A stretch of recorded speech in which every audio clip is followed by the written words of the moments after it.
Sedum or ice plants are a hardy perennial plant. They're very easy to propagate from cuttings as well. I'll probably try and cover that on my YouTube channel in the future. But I put a display of them along the front, the side of my border, here alongside my path. Got a little thundercloud at the end.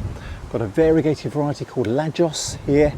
And I've got Mr. Goodbud growing at the far side. I've also put a Mr. Goodbud in a patio pot.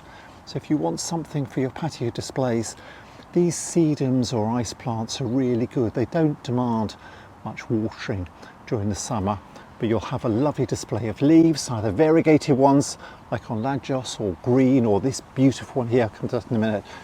And then as we move through August, they'll start flowering, giving you flowers through into September and October. Bees adore feeding on sedum flowers too. I've had bumblebees buzzing away feeding on these for several weeks now. And there are many different varieties that you can get. So check out the nurseries and garden centres in your area, see what you can find. I've just got a very small selection. This particular one is a sedum variety called Atlantis, and it actually won the Chelsea Flower Show Plant of the Year a few years ago.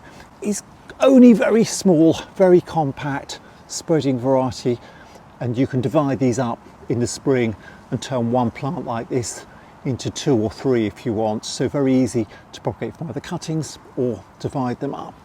And you will have, as we develop through spring, lovely variegated leaves, green marking down the centre, cream around. Some of the leaves even turn out just to be plain cream too. So lovely display of foliage.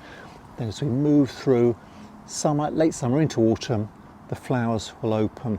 And Atlantis has a lovely golden bloom which will last for many weeks. A succession of flowers developing on this little compact plant. Bees will be feeding from this one too.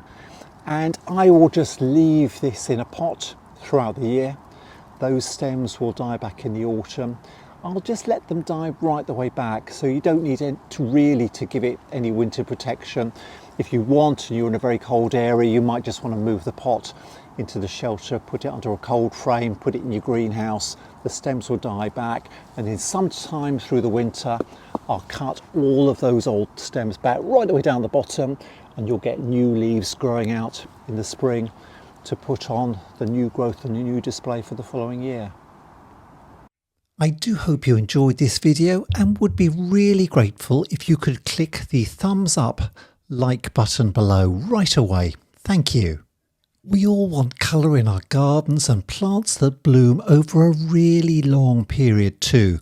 So please check out some of the other videos in this series that highlight flowers for patio pots and container gardens, hardy plants that come back every year in your main flower borders, a perennial with fancy foliage and flowers for a shady position and early colour, the perfect perennial climber to add height and impact as it layers on extra colour to your displays, and some great hardy perennials that will bring in the bees and beneficial insects to feed.